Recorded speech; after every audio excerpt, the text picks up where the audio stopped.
Action. Ẹ jọ̀ọ́ nítorí Ọlọ́run àwọn ọmọ Yorùbá tó bá létí ẹ jẹ́ ká yára wa létí. Let there be unity níbi tọ́rọ̀ dé dúró yìí. Torí ibi tí ọ̀rọ̀ ètò ààbò ní ìlú yìí lọ, I need the self defence. Mo rọ bàbá wa Ooni of Ife, Ìbà Gani Adams, ẹ̀yin tọ́rọ̀ kàn kókókó nìyẹn. Ẹ mọ̀ tẹ́ ṣe lórí ọ̀rọ̀ olóyè Ìgbòho Mọ́jàsọ́lá láti padà sílẹ̀ Yorùbá yìí. Tó bá wá jẹ́ wípé àwọn olóṣèlú náà ni wọ́n fi ẹ̀mí àwọn ọmọ Yorùbá táfàlà tán fi ẹ̀mí wá negotiate tán fi ẹ̀mí wá taká ìtìkà mọ́.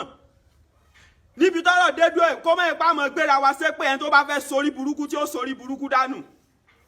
Ṣé bọ́mọ Yorùbá ni mí? I can go to Lagos State anytime for work.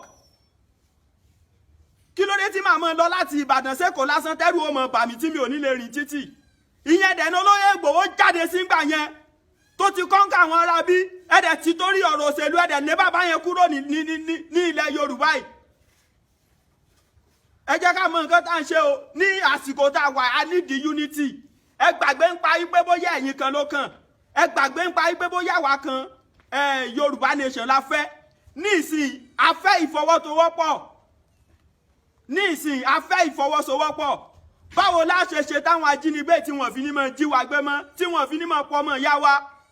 If you tell me to keep quiet, who know who next? Ta ni ó sọ yìí pé ta ló lè sọ yìí pé ẹni tó kẹ́ni tí wọ́n jí gbé? Tá bá ní kó kàn wá a lè sọ ó lè kẹ́ni tí ó kàn wá. Adẹ̀wà ń bá yín sọ tá bá sọ̀rọ̀ nípa security yẹn ẹlòmíì ó ní ká dákẹ́. Tá bá dákẹ́ lónìí tó bá já wa ni wọ́n jí gbé lọ́la ta ló mọ̀. A máa ṣe ipò olóyè Ìgbòho sóòní kó dá gbogbo ìjàjà ni. Bọ̀ ìlú tó bá ti jẹ́ pé olórí kan wà tó ṣígun pé ó yẹ mọ́ rìn so. Ìgbòho yẹn ó kàn jẹ́ bí adarí wọ́n wà ní branch káàkiri pé ó yá o ẹ̀yin jagunjagun Mọdákẹ́kẹ́ ó yá o ẹ̀yin mélòó lẹ́ẹ̀ sá sójú bẹ̀ yẹn o ẹ̀yin wo lẹ wà lẹ́kọ̀ọ́ ẹ̀yin mélòó lẹ́ẹ̀ sá sójú bẹ̀ yẹn o ó yá o. Mọ́jàsọ́ ló kàn jẹ́ tí wọ́n lọ mọ́ fún ní report. Bàbá yẹn dẹ̀ ń ṣiṣẹ́ takuntakun. Ẹ wá mú idà tiyín ẹ ṣe mọ́ ìlú ọba. Àti Ìbà Gani Adams àti bàbá wa Onírìṣà Ooni of Ife. Ẹ wá nǹkan ṣe sọ́dọ̀ ìkó tó bá wọrí jù báyìí lọ o. Ẹ mọ bẹ́ẹ̀ ṣe ṣe meeting. Ẹ gbàgbé yí pé bóyá tẹ̀ ẹ gbàgbé pé bóyá ìjà ń bẹ ńlẹ̀ tẹ́lẹ̀. Ẹ mọ bẹ́ẹ̀ ṣe ṣe meeting láàrin ẹ̀yin àti olóyè Ìgbòho àti Ìbà Gani Adams. It is becoming alarming. It is becoming unbearable. We can't cope with it anymore on our land. Káwọn pípì wa máa jí wa gbé náà. Ẹ jẹ́ fọ́ tẹ́lẹ̀, ẹ jẹ́ fi èmi lọ́kàn lẹ̀, ẹ jẹ́ fi Yorùbá nation lẹ̀, ẹ jẹ́ ká defend ara wa náà ká tó mọ what is next. Ẹ má ti torí òṣèlú ká ẹ bá yé wa jẹ́ náà. Wọ́n ti wà nínú gbogbogbò. Ní Ọ̀yọ́, ní Ìbàdàn sí Ọ̀yọ́, wọ́n kidnap máa kan, Ọlọ́run ló yọ. Lẹ́kọ̀ọ́ sí Ìbàdàn wọ́n tún kidnap èèyàn. Ṣé nǹkan tá a bá rí ṣe a máa sọ ni? Ẹ wá fi tẹ̀tẹ̀lẹ̀ ń pa làpàlápà. Yìí tó bá lè mú security kó track call ọmọ yahoo yahoo. Kí ló mú security tí ò lè track call kidnapper? Sẹ́yìn olóṣèlú yìí sẹ́yìn fi wá taká àti sẹ́fẹ́ ṣòfò ni.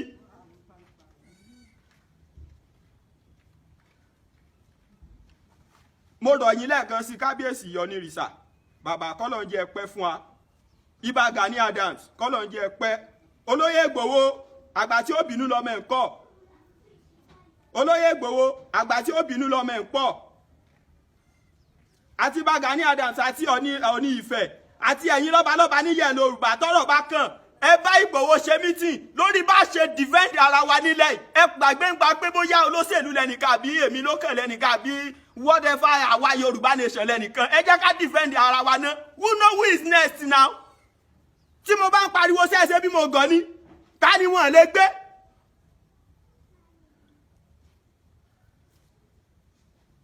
Tó bá sì jẹ́ pé olóṣèlú náà ló bá ń fi wá negotiate nílẹ̀ Yorùbá kò ní dá fún olóṣèlú náà. nígbà téèyàn dìde tó jẹ́ kó ń kọ́ńkà àwọn aráabí ẹ̀dẹ̀ mú ẹ̀dẹ̀ gbẹ́ńlẹ̀ ẹ lọ fi sókèrè. ok àwọn òyìnbó tí wọ́n hà láti yín wípé ká ẹ ṣiṣẹ́ lórí ọ̀rọ̀ security pé káwọn ọmọ àwọn kan máa fi Nàìjíríà sílẹ̀ ẹ ṣe bí wọ́n gọ̀. àwọn ní nǹkan tí wọ́n fi ń wo gbogbo inú yín and they know what is happening yet you keep mute. torí tí kálukú jẹ́ ìwà lè sòtọ́rọ̀ kò ní dá fún gbogbo yín. ẹ wá ń fi wá negotiate ẹ ń fi wá negotiate nínú ní tó bá fi lè mọ́lọ́pàá tó lè track ọmọ yahoo tó lè track ọmọ yahoo by call tó lè track ọmọ yahoo by message why tó lè jẹ́ pé kidnapper tí wọ́n táwọn náà tí wọ́n lo call tí wọ́n dẹ̀ ń lo messages ẹ̀ lè track wọn. MTN Airtel Glo Etisalat iṣẹ́ òfòwò ni wọ́n ṣe ẹ wá ń torí owó ẹ̀ bàálù ìjà kò ní dá fún gbogbo yín ẹ fi wá negotiate nínú the same court ẹ fi track ọmọ yahoo kí ló dé tẹ̀lé track kidnapper ẹ ní sórí rẹ gbogbo yín tẹ mọ̀ ń pa bídùn ṣe ń dàrú kò ní dá fún gbogbo yín papọ̀. àwa ti kàn wọ́n lára wọ́n wà títí bá wa ní next ẹ wo ibi dẹ́gbà parọ́ àwa la reverse.